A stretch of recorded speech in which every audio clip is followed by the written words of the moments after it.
Cette édition du débat de Face à l'actualité sur la télévision panafricaine, Afrique Média, les autorités ivoiriennes auraient donc peur du retour de l'ancien président de l'Assemblée nationale, candidat déclaré à l'élection présidentielle du mois d'octobre 2020 en Côte d'Ivoire, Guillaume Kiba-Fourie-Soro, après 6 mois, devait en principe retrouver sa terre natale, chose qui ne sera pas faite en raison d'un mandat d'arrêt international délivré contre lui, des forces de sécurité qui l'attendaient sur le tarmac de l'aéroport international d'Abidjan. Son jet privé ne va donc pas atterrir, il ira atterrir au Ghana, le Ghana qui a permis à Guillaume Soro d'entretenir seulement une seule nuit sur son territoire, car ne voulant pas mettre en mal ses différentes relations diplomatiques avec la Côte d'Ivoire, la nation ghanéenne ne pouvait pas garder la présence, donc accepter la présence de Guillaume Soro sur son sol. Guillaume Soro serait soit en Espagne, soit en Hollande. Jusqu'ici, l'information n'est pas encore certaine. Ce qui est sûr, Guillaume Soro n'est plus aujourd'hui au Ghana, il est en Europe, où d'ailleurs il passera les fêtes de fin d'année en compagnie de ses partisans et quelques personnes proches de lui. Ce soir, on débat de ce mandat d'arrêt international délivré hier contre le président du GPS. Il est donc le tout premier candidat déclaré à l'élection présidentielle en Côte d'Ivoire. Le grand enjeu, l'élection de tous les enjeux du côté donc de la Côte d'Ivoire. Une situation de tension politique aujourd'hui qui continue au lendemain d'une visite fortement contestée et décriée, celle du président français Emmanuel Macron en Côte d'Ivoire. On abordera tous ces aspects ce soir dans le cadre de ce débat de Face à l'actualité. Et puisqu'on parle d'Emmanuel Macron, il s'est rendu au Niger où d'ailleurs il a rendu cet hommage aux soldats tombés le 10 décembre dernier. On reviendra sur cette actualité malgré donc la présence du président français aux côtés du président Mahamadou Issoufou du Niger. La polémique et les contestations des forces militaires françaises, notamment celle de la force Barkhane, continuent encore à être protestées et contestées dans la région du Sahel, en Afrique. Pour en parler ce soir, vous le savez, on vous retrouvera au téléphone dans quelques instants pour nous donner votre point de vue, votre avis, votre commentaire et analyse sur ces deux sujets d'actualité posés sur la table du débat ce soir. Mais surtout, le débat, c'est avec nos invités. On ira du côté de Bruxelles retrouver notre géopoliticien, Luc Michel. Et puis du côté de N'Djamena, retrouver notre plateau de ce côté-là. Et tout de suite, je vais me rendre du côté de Yaoundé, introduire également notre panel de ce soir. Et on va retrouver de ce côté Monsieur Patrick Sapak. Patrick Sapak, bonsoir et merci de nous retrouver dans ce débat.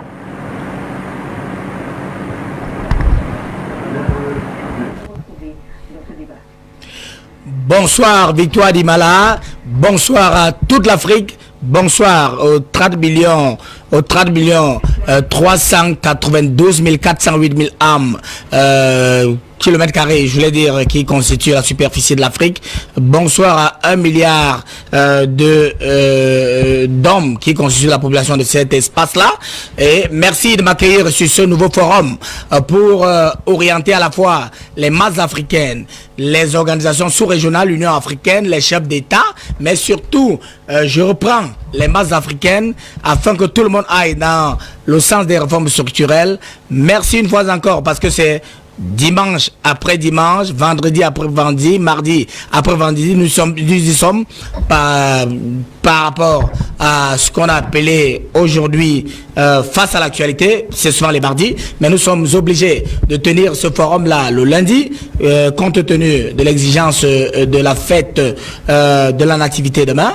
Et donc, je suis très heureux de me retrouver sur le plateau de Yaoundé et puis pour partager avec tout le continent africain, justement les éléments qui vont permettre d'apporter les lucioles à la compréhension des enjeux de tout ce qui se produit sur le continent africain et notamment ce qu'il ne faut pas surtout taire pour plaire et pour distraire. Et donc je suis là, toujours exact au rendez-vous de l'histoire. Merci Victoire Dimala. Bonsoir surtout aux techniciens qui rendent techniquement justement impossible ce forum de conscientisation des peuples africains parce que sans eux nous ne pouvons absolument rien faire. Et merci de m'accueillir une fois de plus. C'est nous qui vous remercions, Patrick Sapak, d'être là ce soir. Direction N'Djamena, vous l'avez déjà donc aperçu sur vos écrans à la maison. Moubarak Ketemen Yondia, bonsoir et merci de nous retrouver ce soir, Moubarak.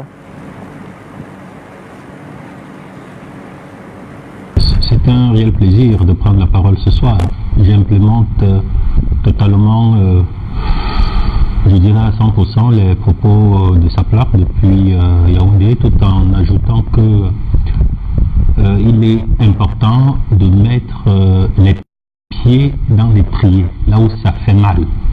Et ce soir, il n'y aura pas de fantaisie, on ira droit au but, parce que ce qui se prépare et se trame dans le pays de Feu Félix Houphouët-Boigny, qui lui également n'était du tout pas un saint, mériterait ce soir qu'on en parle. Et on s'en rend donc compte que, sincèrement, excusez-moi d'en parler, si je n'ai pas signé un contrat comme certains peut-être pour mettre en exergue le président, son excellentissime Paul Biya. Non, mais on s'en rend compte quand on voit le bourbier qui se prépare en Côte d'Ivoire, en ce temps que peut-être qu'on se trompe, bien évidemment, que il a quelque chose, il a des manquements bien entendu, qu'il n'en a pas, et on l'a ressenti en 37 ans, notamment sur le point du décollage économique. L'ex-grand camarade avait fait un travail énorme de ce côté, mais il s'en sort également sur beaucoup de points. Quand on juge globalement, on se rend compte que vraiment il y a débat et que vraiment le visage que la Côte d'Ivoire souhaiterait nous présenter pour les élections de 2020, c'est un tout petit peu effrayant. Et là, je suis trop gentil quand je le dis. Donc, vivement le débat ce soir. Je ne souhaiterais pas m'accentuer sur le jeu. Je salue tout simplement tous les panels et je salue également la brillante présentatrice de ce soir, en espérant que nous serions tous à hauteur de ce débat qui mériterait que les Africains du nord au sud, de l'est à l'ouest, de ce grand continent béni des dieux d'Afrique, puissent être avec nous ce soir et écouter ce qui se passe en termes de désastre ou ce qui se prépare en termes de désastre en Côte d'Ivoire. Merci à vous, Moubarak, d'être là ce soir. On va également adresser un bonsoir sympathique à Luc Michel du côté de Bruxelles, en complicité avec la réalisation. Et Luc Michel, en entame de cette édition, qui nous confirme, alors que nous sommes ici sur ce plateau, que Guillaume Soro serait en ce moment à Madrid, en Espagne.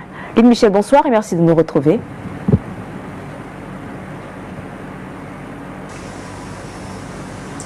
Bonsoir ma chère Victoire, bonsoir à toute l'équipe technique qui est là ce soir en se réveillant pour réaliser notre émission. Bonsoir aux collègues panélistes, mes amis et les autres. Je sais que le sujet de Guillaume Soro est un sujet polémique et j'espère que nos débats resteront sereins. Je salue enfin nos nombreux téléspectateurs, en particulier les Ivoiriens. Merci Luc Michel, on vous retrouve dans quelques instants. Je démarre le débat du côté de N'Djamena avec vous.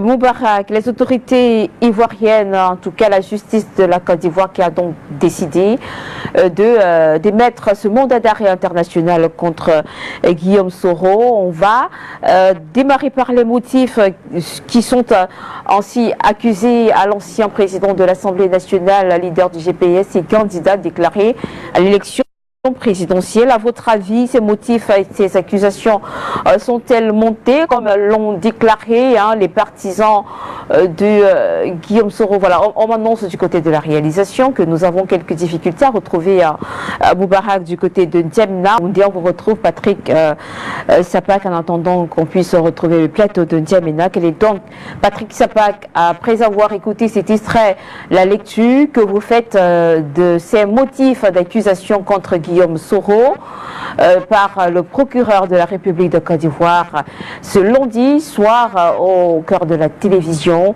nationale ivoirienne. D'abord votre lecture avant de poursuivre en profondeur avec désormais l'impact et les répercussions désormais de ce mandat d'arrêt international.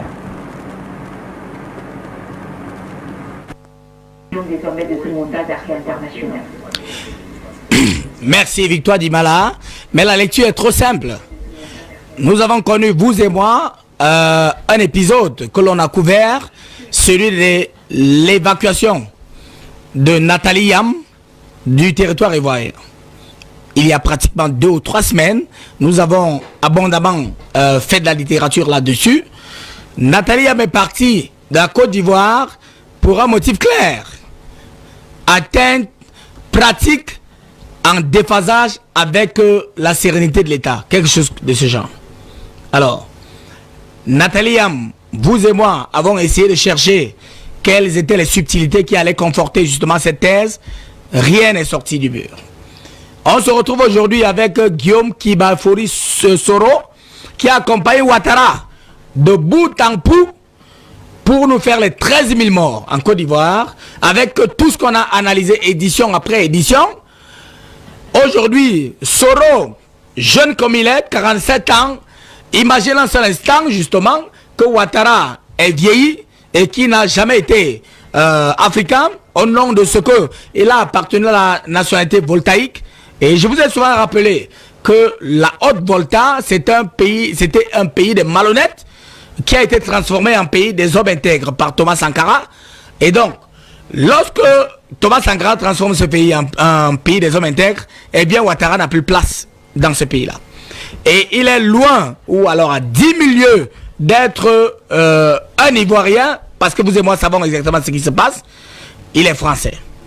Alors, lorsque Soro, lui, il est ivoirien, Guillaume Soro, ce n'est pas pour le dédouaner, mais Ouattara est dans une option machiavélique qui doit écarter exactement tout ce qui peut être constitué en adversaire sérieux dans cette consultation électorale qui arrive en octobre 2020.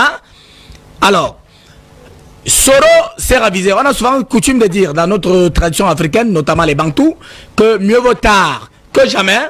Il est en train de se raviser par rapport à la position qu'il a eue, celle de grand rebelle, parti de Boaké pour marcher sur 13 000 morts ivoiriens pour prendre le pouvoir en Côte d'Ivoire, aidé en cela par celui qui était le médiateur intergalactique qu'on appelait Compaoré, que nous avons aidé à chasser du pouvoir pour avoir liquidé celui qui portait l'espérance de l'existence africaine. Je parle de Thomas Sankara. Eh bien, il se dit, je ne dois plus aller dans ce sens. Mais n'oubliez pas que Soro est venu voir Ouattara pour lui dire, essayons de ramener la stabilité politique.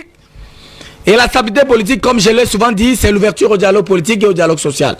Alors, pour que cela soit concrétisé sur le plan formel, eh bien, il faut accepter que tous ceux qui sont exilés en Côte d'Ivoire, au Ghana, j'allais dire, notamment Awadon Bello, Katilan Kone, qui étaient les proches de Gbagbo, ou encore Blé Goudé et Gbagbo qui sont déportés à la CPI, qu'on les ramène dans le pays, qu'on essaye d'apporter une gouvernance qui va pouvoir montrer aux Ivoiriens que nous avons la volonté politique de gérer les choses de manière normale et que peut-être on s'est rendu compte que les Ivoiriens pensent qu'on a mal fonctionné pendant 10 ans, pendant même 20 ans, parce que Soro et Ouattara pendant 20 ans ont rendu impossible la gouvernance en Côte d'Ivoire. Eh bien, Ouattara a opposé une fin de non-recevoir. Alors, lorsque Soro décide de présenter sa candidature à la présidentielle de la Côte d'Ivoire, il pose un ensemble d'actes, il se rend à la CPI pour croiser Blé Goudé, son ami, avec lequel il a cheminé pendant le parcours académique, pour lui dire, bon voilà, nous avons tous présenté cette image à la face du monde, Victoire Dimala, pour montrer deux amis qui avaient décidé de cheminer ensemble au nom des contestations qu'on retrouve souvent dans les milieux universitaires, mais maintenant devenus ennemis par les enjeux politiques que vous connaissez. Mais aujourd'hui, il va le voir. Ils bavardent ensemble, mais sur le plan imaginaire, il présente justement la configuration de deux hommes, mais surtout deux jeunes qui veulent se retrouver, peut-être redonner une autre image à la Côte d'Ivoire, parce que vous et moi sommes ici sur différents plateaux, non pas pour mettre le faux poutre, mais pour essayer de réconcilier les Ivoiriens, pour qu'on retrouve un pays qui va connaître justement ce à quoi on aspire aujourd'hui, c'est dans la stabilité politique et la stabilité des politiques publiques.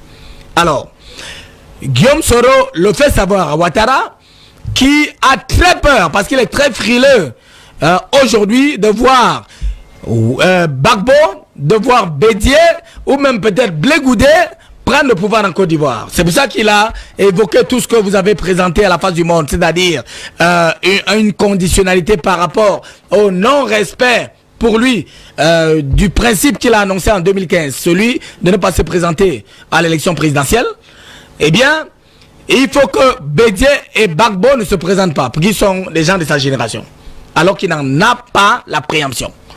Alors aujourd'hui, Guillaume Soro est une menace réelle. Mais pourquoi Guillaume Soro est une menace lourde pour Ouattara, mieux que Blé Goudé, mieux que Gbagbo? Parce qu'ensemble, ils ont imaginé des concepts, mis en œuvre des techniques, appliqué des stratégies pour nous faire le bilan macabre que l'on a connu en Côte d'Ivoire. À partir de 2000, à partir de 2002, je voulais dire, avec l'attaque justement de la présidence ivoirienne qui s'est soldée par un échec, suivi par tout ce qu'on a évoqué et qu'on a précisé à la conscience africaine. Alors aujourd'hui, Soro, qui a présenté sa candidature devant la face de l'opinion ivoirienne, devant l'opinion internationale, a commencé à poser des actes pour essayer justement d'apporter le lobby qui allait lui permettre d'être un peu potable dans les consciences ivoiriennes, parce que in fine, ce sont les Ivoiriens qui doivent élire leur président. Eh bien, Ouattara ne voit pas ça d'un bon oeil, parce que comment il s'appelle, Soro connaît exactement schéma après schéma, élément après élément, stratégie après stratégie, timing après timing, tous les éléments qu'ils ont posés pour mettre la Côte d'Ivoire dans la configuration que vous et moi décrions depuis ici et à la conscience africaine avec. Alors, ça c'est la première lecture. Donc, Soro ne peut pas espérer se retrouver en Côte d'Ivoire pendant que Ouattara est là. Et vous retrouvez maintenant la position de Patrick Sabak ce que je vous avais dit. Nous avons l'obligation, nous avons la nécessaire obligation d'interdire à Ouattara de présenter la moindre candidature en 2020. Ce sera notre chantier. Et Soro ne va pas nous intéresser parce que c'était son complice. Maintenant, Soro appartient à la France de la jeunesse. On dit, parce que j'ai souvent été avec Moubarak qui est à N'Djamena aujourd'hui, on a souvent dit, écoutez, avec tous les méandres, les rouages intimes qu'on a connus dans cette France-Afrique, si les gens acceptent d'expier leurs crimes, de demander pardon à la conscience africaine, eh bien, nous les Bantous, nous allons le leur accorder. Maintenant, sans leur donner la possibilité de tenir les postes avancés. Alors, si Soro décide, donc à travers les schémas que l'on a vus il y a quelque temps, jusqu'à date, de revenir au comportement normal, eh bien nous allons l'y accueillir en lui donnant de nouvelles orientations, en lui montrant très bien le diagnostic qui a fait qu'il est devenu un rébut de la cause panafricaine. Mais Ouattara, lui, n'est pas ivoirien. Il n'est pas burkinabé, il n'est pas africain, je vous le répète. Et il est là, avec Macron, qui vient de terminer son allaitement maternel, en train de mettre en place un schéma pour évacuer la Côte d'Ivoire. La possibilité de trouver une personne qui va contester la stratégie qu'ils ont mise en place, afin que la Côte d'Ivoire continue de rester justement dans l'asservissement et in extenso les territoires du G5 Sahel qui sont fondamentalement tous francophones, pour que personne ne contrôle. Et la dernière visite que vous avez couverte à travers cette grosse annonce il y a 3 jours de l'ECO, Emmanuel contrôle Ouattara, eh bien participe justement de ce que je suis en train de dire.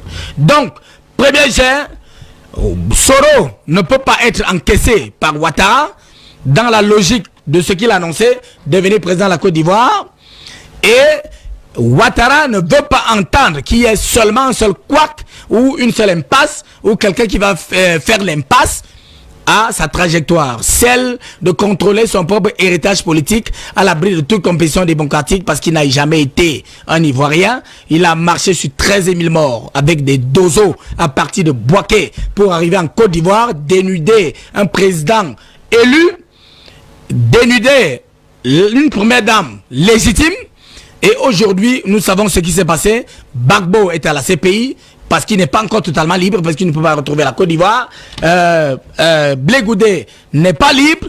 Et puis, notre sœur africaine, Nathalie Yam, qui portait la parole de Koulibaly, le professeur Koulibaly, eh bien, est aujourd'hui en Europe, parce que Ouattara a décidé de l'évacuer de là. Et maintenant, il vient de décider d'évacuer un autre fils de la Côte d'Ivoire, Guillaume Soro. Donc, C'est la première analyse parce que nous allons y aller. Et nous allons y aller pour continuer d'interdire à Ouattara d'oser imaginer dans son subconscient qu'il sera candidat en 2020. Merci à vous, Patrick Sapa, pour cette première analyse. On vous retrouve dans quelques instants. On retrouve donc Moubarak Yondia du côté de N'Djamena. Moubarak, vous nous donneriez également votre analyse sur cette sortie du procureur de la République de la Côte d'Ivoire ce lundi sur les antennes de la radio-télévision nationale ivoirienne. Au-delà de tout et peut-être à côté de ce que a dit M. Patrick Sapak dans sa première analyse, la justice ivoirienne déclare quand même avoir en sa possession, en tout cas selon les services de renseignement de la Côte d'Ivoire, des enregistrements qui pourraient être des preuves de toutes les différentes accusations faites à monsieur Guillaume Soro en ce moment par la justice et les accusations Guillaume Soro et compagnie, et notamment vous l'avez suivi, monsieur Cissé Morio encore connaît Camarati Souleymane. Quelle est la lecture que vous faites de cette situation du côté de la Côte d'Ivoire?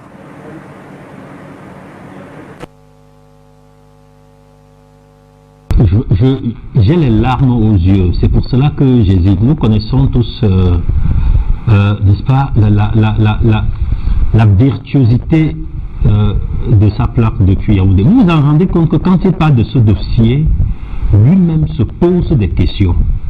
La Côte d'Ivoire nous inquiète énormément. Ce qui se passe en Côte d'Ivoire risquerait de contaminer. J'espère que ce que je dis ne doit pas se passer. J'espère que je suis en train de rêver. Ce que Alassane Ouattara est en train de vouloir mettre en phase en Côte d'Ivoire, c'est ce schéma catastrophe, ce schéma proche d'Armageddon, ce schéma de mort des films d'horreur qu'on n'a jamais pu tourner, nous inquiète énormément. Guillaume Kibofari Soro, à la différence de Ouattara, est un Ivoirien. Guillaume Kibofari Soro a la chance d'avoir avec lui la jeunesse. Ce n'est pas la même chose pour Ouattara, et Dieu seul sait quand nous allons certes partir. Mais je vous assure, l'Europe, si je peux l'appeler de la sorte, l'erreur de Soro, c'est ce timing, ce calendrier qui a donné un bonus à Ouattara. C'était la visite ou l'adoubement de ce jeune homme de 42 ans en Côte d'Ivoire. Ça a permis à Ouattara un rapprochement dont même Macron n'avait pas imaginé. Macron a besoin de rester au centre du jeu du franc CFA en Afrique. Je vous répète, le franc CFA, laissez l'école là tranquille, parce que c'est la même chose, rien n'a changé. Et de ce fait, Macron a baissé la garde devant Ouattara. N'oublions pas qu'il y a à peu près 3 mois, je suis sûr que les spectateurs sont en train de s'en souvenir, ils ont formé un trio morbide, ils sont connus pour cela. La France, l'Angleterre et les États-Unis, on dit à Ouattara, attention, ton 3e mandat que tu prépares ne va pas dans le sens de ce que nous attendons de toi. C'était quelque chose pareil. Mais ça fait trembler Ouattara. Et les deux partis, Guillaume Kibofari Soro et Ouattara, ont commencé la vente aux enchères de ce pays d'éléphants. Vous connaissez l'éléphant. Quand l'éléphant tombe, ça peut nourrir un village pendant tout un mois. Et c'est même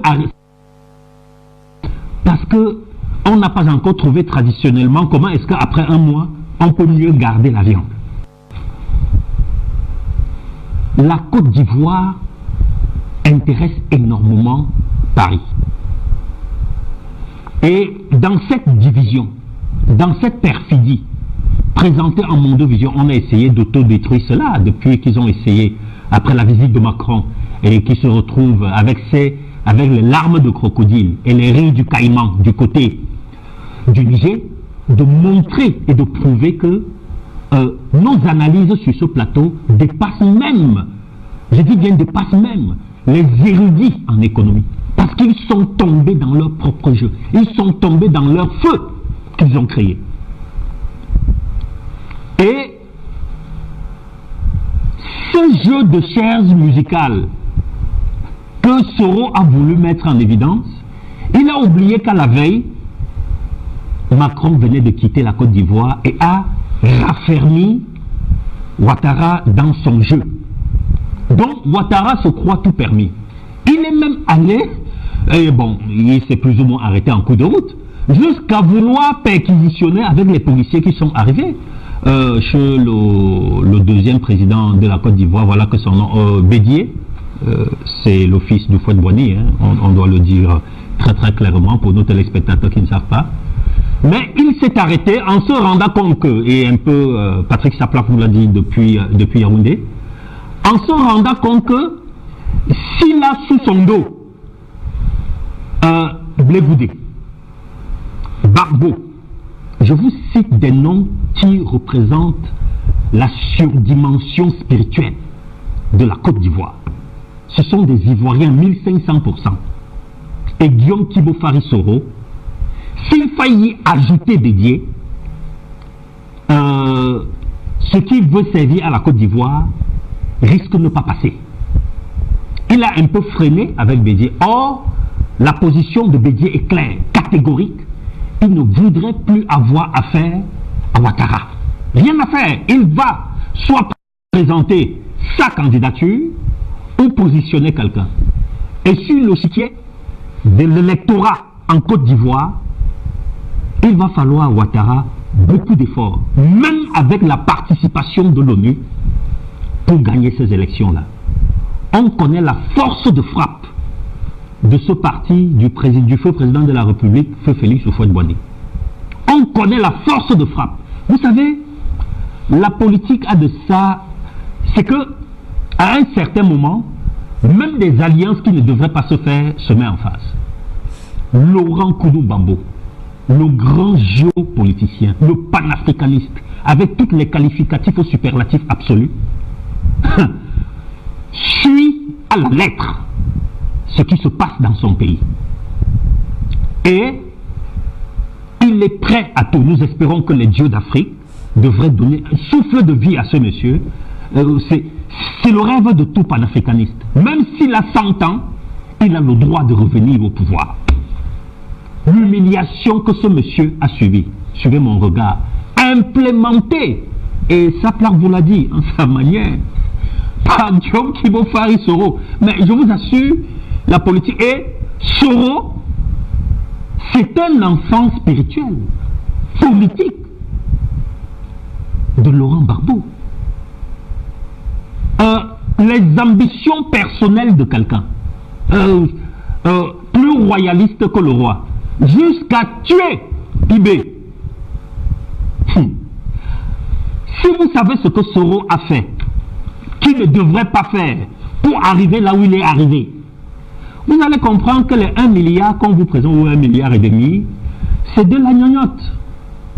Et si effectivement Soro a pris 1,5 milliard, et là même je suis en euros, je dis bien 1,5 milliard d'euros, vous allez comptabiliser fois 20 fois ce que Alassane Ouattara et sa femme ont pu mettre en face. Ils vont même jusqu'à piller les biens de feu Félix Houphouët-Boigny via sa famille. Cette femme, qui par des manières abracadabantesques dans la nuit, suivez mon regard, je ne voudrais pas rentrer trop dans les détails, a pu adouber feu Félix Houphouët-Boigny. Vous savez, plus on vieillit, plus on ne prête pas attention. Et elle a l'intention de mettre dans son compte, et pour sa famille, c'est un bien de la famille de Houphouët-Boigny. Houphouët-Boigny ici n'est pas un saint. Et Patrick vous le dira, hein, il fait partie de ceux qui voulaient impérativement que Thomas Sankara puisse disparaître. Parce que Houphouët-Boigny implémentait la politique française. Il faut le dire, nous sommes ici pour dire la vérité. Mais il n'a pas traversé le fil rouge dont Ouattara est en train de traverser à vitesse grand V, à vitesse TGV. Mais Ouattara risque d'être rattrapé. Parce que Soro, en termes de fourchette relationnelle au niveau international. Il a pris 6 mois pour préparer sa campagne. Et ce n'est pas un enfant. Si c'était un enfant, il tombait dans le piège de 1,5 milliard coup d'État contre... Non, il atterrissait en Côte d'Ivoire. Et vous voyez dans le communiqué qu'il met en phase, il présente en disant que non, ce sont les pilotes qui l'ont averti que notre atterrissage risque de ne pas très bien se passer, etc. Non, il s'était mûrement préparé. Il a 47 ans, mais je vous assure, ce n'est pas un enfant de cœur. Je vous le disais. Il s'est préparé. Il a traversé, excusez de l'expression et de ce que je vais dire, il a traversé l'abîme pour arriver là où il est là. D'accord. On retrouve Moubarak, on retrouve là-dessus. Pour qu'il puisse se racheter devant le peuple, il doit impérativement... On retrouvera cet aspect sur la communication faite avec Guillaume Soro d'un côté et puis les autorités de la Côte d'Ivoire de l'autre côté. Cette communication aujourd'hui qui ne nous édifie pas davantage sur cette situation parce que jusqu'à l'heure actuelle, comme vous le dites très bien, Moubarak, qui ont dit ce soir, les autorités en Côte d'Ivoire qui disent que l'avion de Guillaume Soro était bel et bien disposé à atterrir. Les autorités avaient accepté l'atterrissage de cet avion. De l'autre côté, les partisans de Guillaume Soro qui disent en réalité que les autorités de la Côte d'Ivoire n'acceptaient pas à ce que l'avion, le vol de Guillaume Soro atterrisse en terre ivoirienne, d'où l'atterrissage au Ghana. On vous retrouve dans quelques instants sur cet aspect qu'on abordera en seconde partie de ce sujet. Moubarak, le temps de donner la parole à Luc Michel du côté de Bruxelles qui nous retrouve et qui s'impatiente également. Luc Michel qui, je pense, ce soir ne va pas totalement adhérer aux premières analyses de Patrick Sapak et de Moubarak ce soir sur cette question relative à l'actualité brûlante concernant le mandat d'arrêt international délivré contre Guillaume Soro. Luc Michel, vous pensez qu'en réalité, vous dites en réalité que les autorités en Côte d'Ivoire ont peur de l'ancien président de l'Assemblée nationale, ex-allié du président Alassane Dramane Ouattara, ex-allié au RHDP. Il serait aujourd'hui le véritable challenger du président ivoirien, Luc Michel.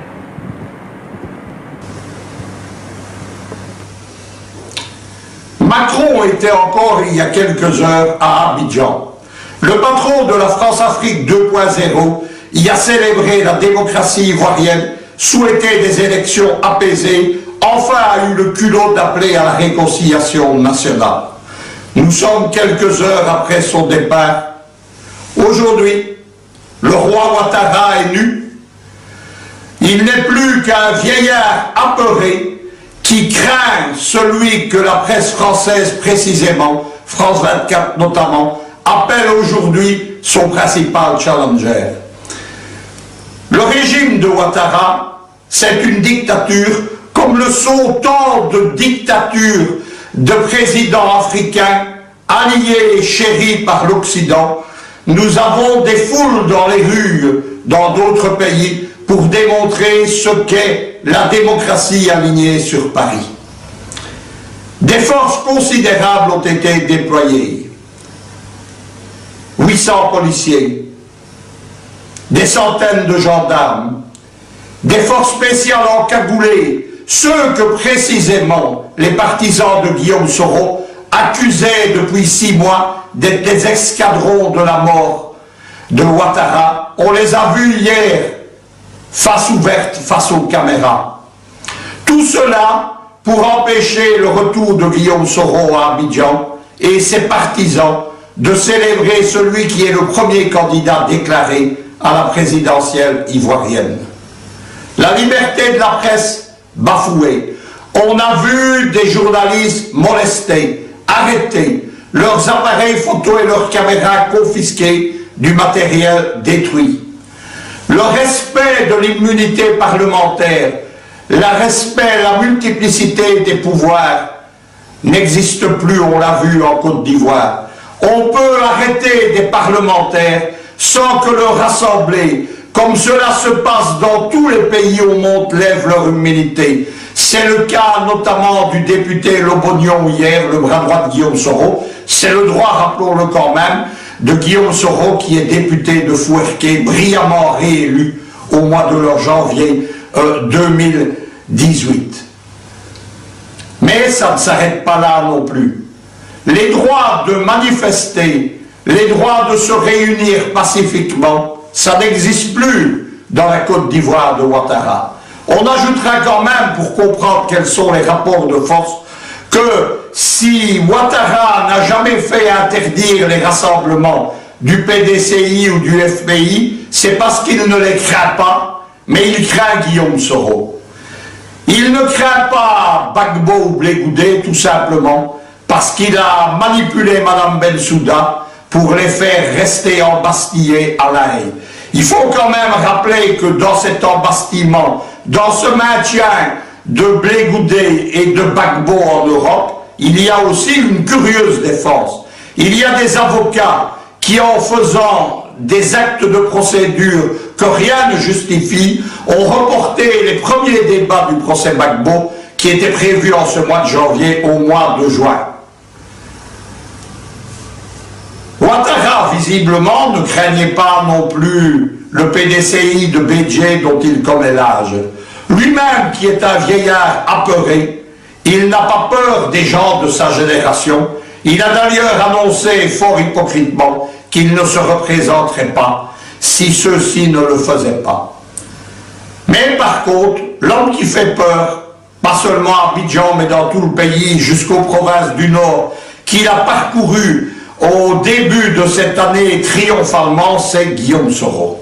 Ce Guillaume Soro dont on nous a répété, y compris sur ces plateaux, qu'il ne représentait rien, c'est aujourd'hui, comme dit France 24, le principal challenger de Ouattara, le seul homme qui lui fait peur.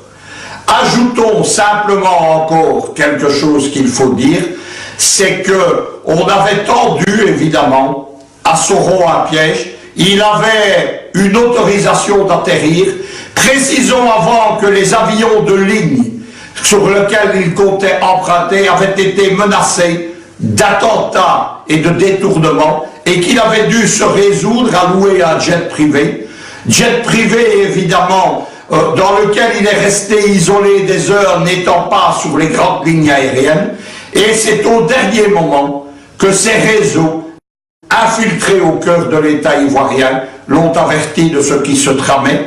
Mais déjà, en septembre dernier, il avait laissé entendre que son arrestation était une possibilité. Le délit qui lui sont reprochés, sécession de l'État, arrêtons de rire surtout de la part de Ouattara, détournement de fonds publics, arrêtons une fois de plus de nous esbaudir. Le délit de Soro, il est simple, c'est d'être candidat à la République et de menacer le régime de Ouattara.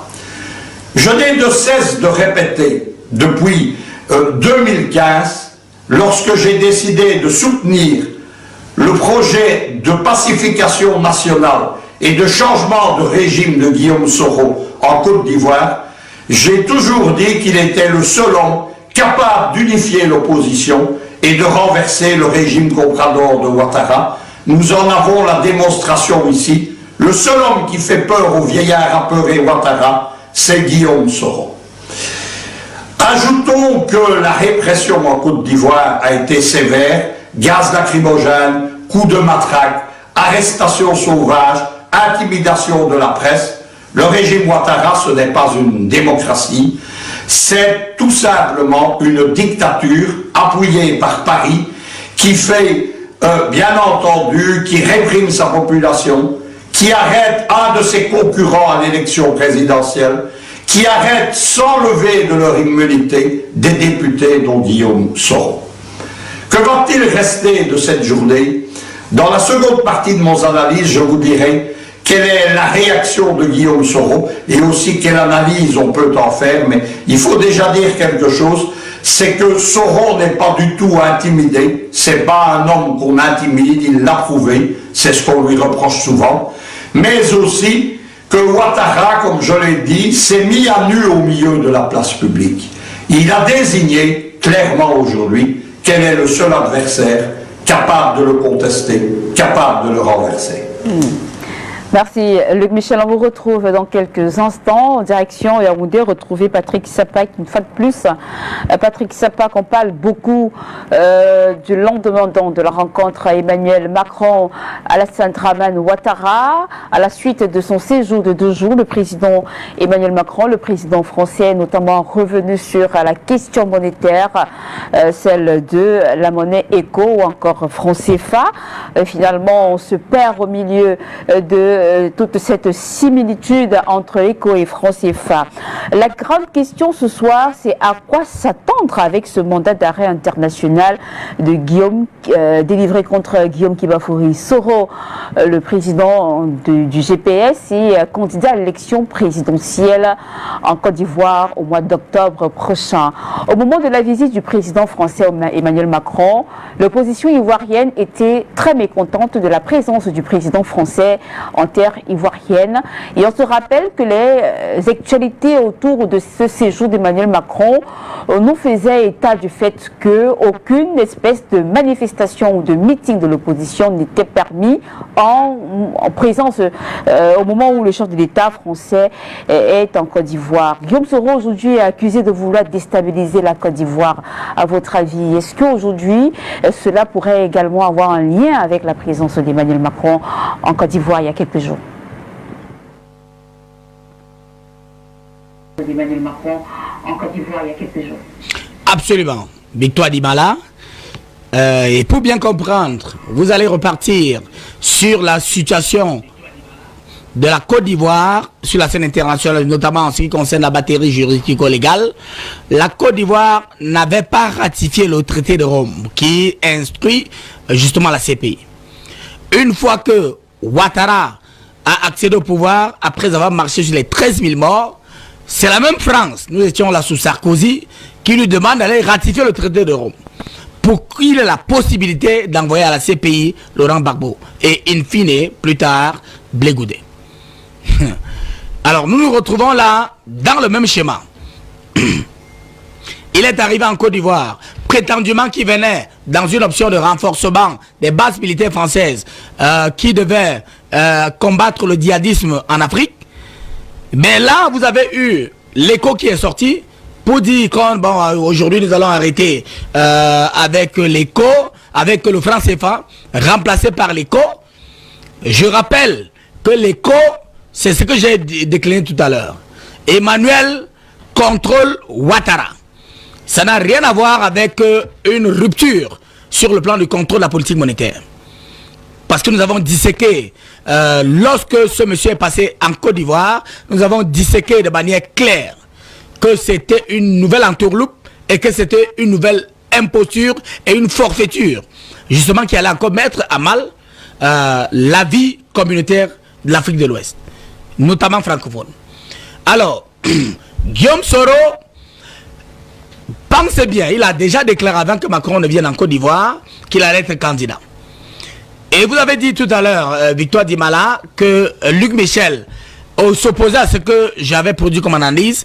Eh bien, peut-être que c'était un bémol, c'était un lapsus.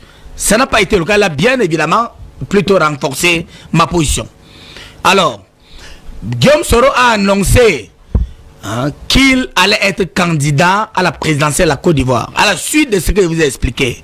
C'est-à-dire, il est venu voir Ouattara pour lui dire, bon, aujourd'hui, si on veut essayer de laver notre honneur devant les Ivoiriens et peut-être l'opinion africaine et internationale, eh bien, essayons de mettre en place la bonne gouvernance publique et puis la stabilité des politiques publiques.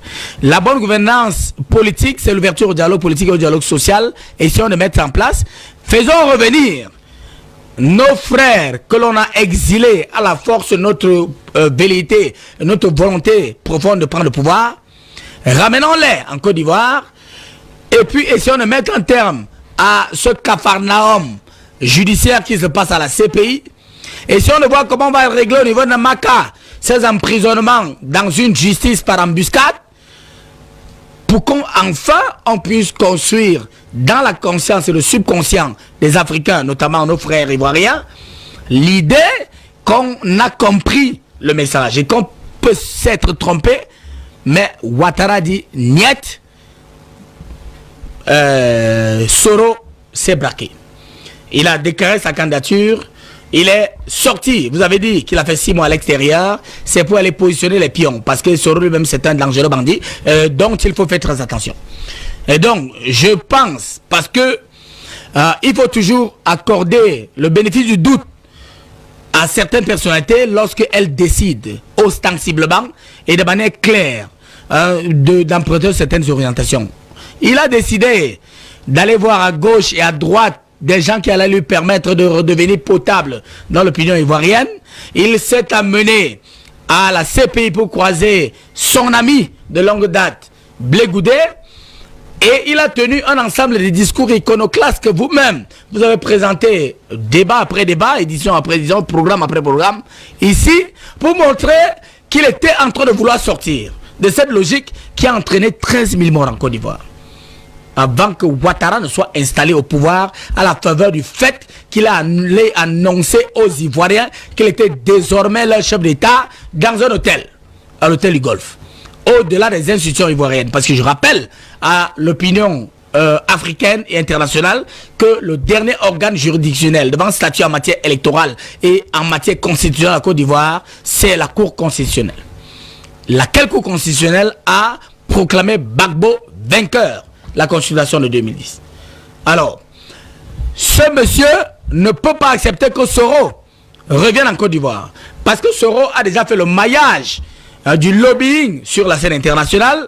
Et donc, s'il revient en Côte d'Ivoire, diffuser un ensemble de messages qui ne vont pas être en phase avec l'acception et l'acceptation de Ouattara, puisqu'il sait très bien par quel mécanisme perfide lui-même est passé pour prendre le pouvoir, eh bien, il sait que Soro a emprunté les mêmes couloirs, mais maintenant Soro les a empruntés de manière opportuniste et ça peut lui servir et desservir Ouattara. Ouattara décide donc d'orchestrer l'autre bandit qui bavardait là tout à l'heure, qui parlait des histoires de je ne sais pas quoi, les institutions qui prennent comme des éléments de gouvernance en Côte d'Ivoire pour dire bon voilà, on a décidé qu'il a fait ceci, on lui interdit, c'est suffisamment grave. Il ne trouve pas que c'est suffisamment grave que les Ivoiriens aient perdu 13 000 compatriotes pour laisser Ouattara arriver au pouvoir. Il ne trouve pas suffisamment grave que Ouattara ait servi de passerelle à la France de partitionner la Côte d'Ivoire à travers la zone tampon. Empêcher Gbagbo de lever le moins d'impôts sur la partie nord du pays et mettre en place une stratégie qui allait faire que ce sera seulement Ouattara ou Ouattara, ce n'est pas suffisamment grave à son goût. Et il vient devant la face du monde pour annoncer que Soro a posé des actes qui mettent à mal justement la stabilité du pays, un peu comme Nathalie Yam pour être allé à Soti, annoncer que le franc CFA est une monnaie qui allait seulement permettre à la France de piller nos ressources et que les fausses armées, les fausses interventions militaires, les bases militaires qui sont étalées sur nos pays sont là simplement pour piller nos ressources, maintenir des dictateurs à la tête de l'État, devait sortir la Côte d'Ivoire. Alors, il a chassé Gbagbo, il a chassé Blé Goudé, il a chassé Nathalie Yam, il vient de chasser Guillaume Kibafori Soro, qui est un enfant de la Côte d'Ivoire. Et je ne le répéterai jamais assez, Ouattara n'est pas africain. Il faut bien que la conscience de la jeunesse africaine le sache. Ouattara était un voltaïque et la cosmogonie qui entourait la gouvernance de la haute volta, c'était la malhonnêteté. Et c'est justement dans cette malhonnêteté qu'on allait le choisir pour venir plonger la plupart des États d'Afrique qui appartiennent au PMA, les pays les moins avancés, dans l'ajustement structurel. Pour déséquilibrer les balances de paiement de tous ces pays-là, les assujettir à rédiger les lettres d'intention vers le Fonds monétaire international pour mettre à balle l'embryon d'industrie que tous ces pays avaient mis en place pour essayer d'apporter des solutions à leur population. Alors, ça a été qui 20 ans, qui 15 ans, qui 18 ans de désastre économique, c'est Ouattara. Il n'y a pas deux responsables. Il était vice-président du FMI en charge de l'Afrique. Alors, ce gars-là, nous avons la lourde responsabilité de l'évacuer de notre continent. Et je ne le répéterai jamais assez. Notre rôle, on ne va jamais se distraire. Et Victoire Timala, vous me connaissez très bien. Chaque fois qu'on a été sur les plateaux, je vous ai toujours dit, vous n'allez jamais me distraire avec une question qui va me mettre en déphasage avec l'objectif central. L'objectif central, c'est que Ouattara libère l'espace en Côte d'Ivoire. La moindre candidature de Ouattara va entraîner quelque chose que vous ne pouvez pas imaginer. C'est Moubarak qui est en train de vous expliquer, pour vous parler du désastre qui est en train d'être mis en place. Désastre programmé pour qu'on passe de 13 000 morts à 38 000 morts en Côte d'Ivoire pour que Ouattara reste là. Donc nous allons veiller en utilisant toutes les méthodes pour que ce monsieur évacue la Côte d'Ivoire. On ne va pas rester sur ce plateau à parler de la Côte d'Ivoire tous les jours comme si la Côte d'Ivoire était le seul des 54 pays d'Afrique. Nous savons très bien comment l'Afrique est en train de souffrir justement de l'extraversion et la domination étrangère sur nos économies. Donc ce monsieur, nous allons en finir avec lui.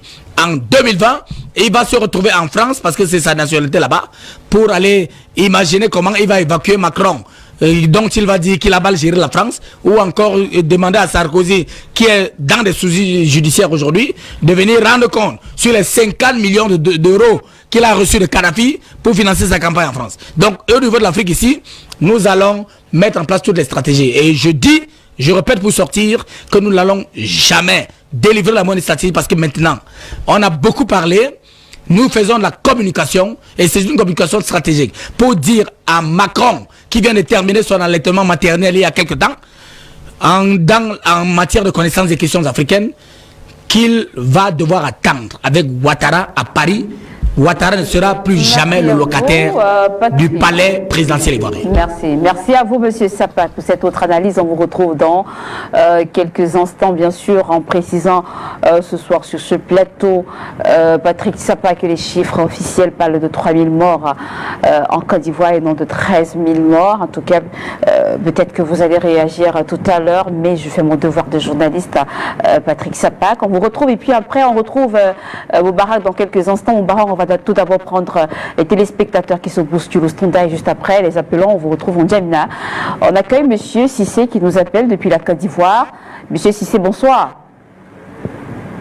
Bonsoir madame. Bonsoir à tous les téléspectateurs d'Afrique Média. J'aimerais dire un bonsoir aussi à mon ami Michel, C.A. Michel, qui se trouve à Mans. S'il m'entend, vraiment s'il m'entend, je lui dis vraiment un bonsoir. Donc, la question que j'aimerais poser, c'est que pourquoi c'est maintenant que M. Soro décide de rentrer en Côte d'Ivoire? Il y a un paradoxe. Parce que M. Soro, il est parti en Europe il y a, je crois, plusieurs mois de cela. Et subitement, c'est ce moment-là que ce monsieur trouve pour dire qu'il va rentrer en Côte d'Ivoire. Je dirais que ça, c'est une drôle de coïncidence. Parce que ce monsieur, il a appris qu'il y a Macron qui doit arriver. Disons que Macron est arrivé. Et vraiment, l'accueil a été un accueil très chaleureux, à Abidjan comme à Boaké. Vous-même, vous avez vu la liesse populaire. Vraiment, je vous demande à vous, Afrique Média, de faire passer les images. Surtout les images de Boaké, là. Parce qu'il y a des gens qui disent que Ouattara est vomi, les gens de Boaké même ne le veulent plus, que c'est les gens de Soro Guillaume qui sont à Boaké là-bas, il n'est pas aimé, on l'empêche. J'aimerais que, je vous en prie, Madame Victoire, je vous en prie, si vous pouvez faire passer les images de Boaké pour que les messieurs qui sont en train de parler là, ils parlent comme si eux ils connaissent la Côte d'Ivoire comme les Ivoiriens, comme s'ils résidaient avec nous ici, et comme ils connaissent la Côte d'Ivoire plus que nous, il n'y a pas de problème, ils peuvent continuer dans ça. Nous, en tout cas, en Côte d'Ivoire ici, il n'y a pas de problème, nous, on aime notre président et on va mourir avec lui. Donc, pour dire aussi que je vais rebondir aussi. Soro Guillaume que vous êtes en train d'aduler là. Soro Guillaume, ce qu'il ne savait pas, c'est que c'est Ouattara qui faisait Soro Guillaume. Même moi-même qui vous parle, j'étais un fervent supporter de Soro Guillaume. Et on est des dizaines de milliers, voire des centaines de milliers, voire des millions d'Ivoiriens qui aiment ce rhodium. Mais actuellement, il a vomi ce monsieur-là. Il a signé sa mort politique. C'est l'instant où il a tourné le dos au RHDP. Il est vomi par le FPI, il est vomi par le RDR, il est même vomi par les gens du PDCI. Il ne représente rien sur ce rhodium. Vous l'avez vu sur les images.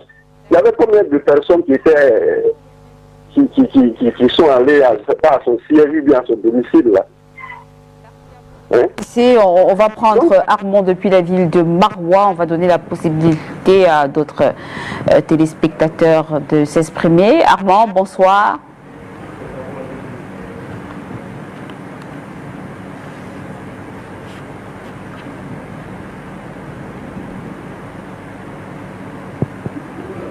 Monsieur Armand, bonsoir. Pour nos frères les Ivoiriens. Oui, bonsoir Afrique Média. Bonsoir à tous les téléspectateurs. Bonsoir. Vraiment, c'est dommage pour nos frères ivoiriens pour tout ce qui se passe actuellement. Vraiment, tout ce que vous dites, Guillaume Soro, Ouattara, ceci c'est le même genre. D'abord pour Ouattara, il avait promis aux Ivoiriens qu'il ne se représentait pas. Mais maintenant, il dit qu'il va se représenter le deuxième mandat. Pour lui, d'abord, il a mal fait. Mais Ouattara, et pour Soro, c'est lui qui prépare même la mort des Ivoiriens, c'est Soro, quand vous regardez. C'est Soro qui a manipulé Ouattara, qui a manigancé tout, que Ouattara est arrivé au pouvoir. Aujourd'hui encore, lui-même qui prépare encore la mort des Ivoiriens. Mais vous, les gens à l'Afrique média, vous êtes en train de dire Soro et ceci. Mais hier, écoutez ce que vous disiez hier de Soro. Aujourd'hui, vous dites que Soro est bien, Soro est bien. Essayons d'être francs avec nous-mêmes. Ce que Soro fait, c'est lui-même qui prépare la mort des Ivoiriens. Bonsoir, moi je ne voulais pas être long. Il y a encore d'autres téléspectateurs. Bonsoir, Afrique Média. Bonsoir à vous Armand et merci pour cette participation depuis les villes de Marois à l'extrême nord du Cameroun. On reste au téléphone, on accueille d'autres téléspectateurs. Allô, bonsoir monsieur.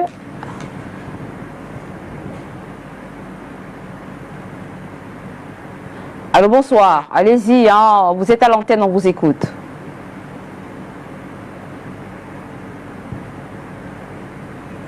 Hein?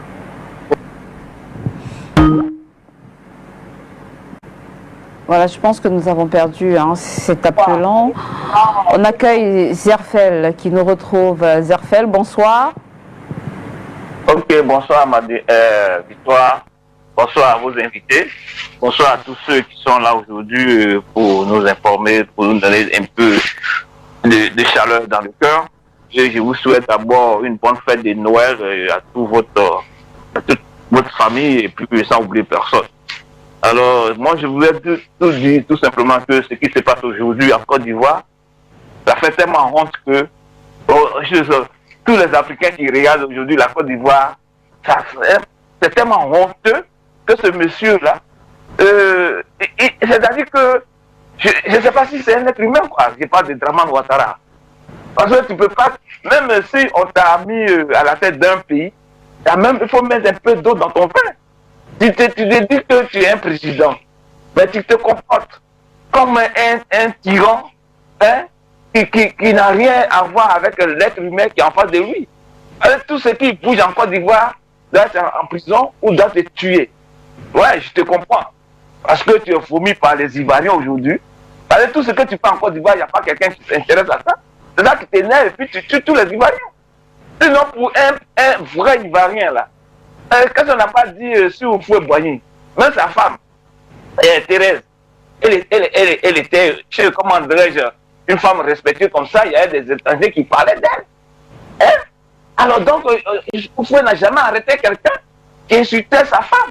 Donc aujourd'hui, toi, les Français t'ont mis là, tu ne donnes même pas le temps à des citoyens que tu as trouvés dans leur propre pays et tu ne leur donnes pas le temps de respirer. Et il y a des gens aujourd'hui qui sont là à te supporter aveuglement. Parce que moi, étant ivoirien, je ne peux pas à supporter ça. Parce que demain, quand ce Burkinabé-là va partir chez lui, et moi je vais rester en Côte d'Ivoire, on va me regarder comment? On va me regarder comment? Parce que le monsieur qui vient d'appeler, il dit qu'il est bien en Côte d'Ivoire et les machins. Non, c'est pas parce qu'il faut supporter quelqu'un pour le supporter. Il faut dire la vérité pour que toi, ta vie puisse être arrangée. Parce que demain, là, s'il n'est pas là, tu as fait comment? Tu as fait comment? Tu as dessus au Burkina? Mais vraiment, je pense qu'on a un autre volcan où le Moro Namba règne en maître. Et quand les gars s'allongent devant lui pour le saluer. Non, mais nous sommes en Côte d'Ivoire. Où chacun est libre de dire ce qu'il veut. Alors, il ne peut pas chasser des gens, des citoyens, et même des gens qui sont autour de lui. La plupart sont des étrangers. Et non, on ne leur dit rien. Parce que nous sommes tous des Africains. Ils sont venus chercher de quoi à manger. On les regarde. Mais toi, tu chasses les citoyens et tu laisses les étrangers dans ce pays-là. Mais vous ne faites pas du bien, vous, les étrangers qui sont en Côte d'Ivoire. Vous devez avoir peur que de venir sur les radios pour dire ce que nous on vit bien ici, on fait ça. Non, c'est honteux.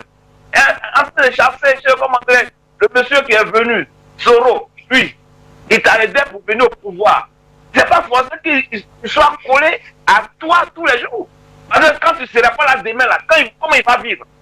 Parce que c'est ça, il a pensé dans sa tête que, bon, il faut qu'il se décale un peu de toi pour voir comment ça sera son avenir.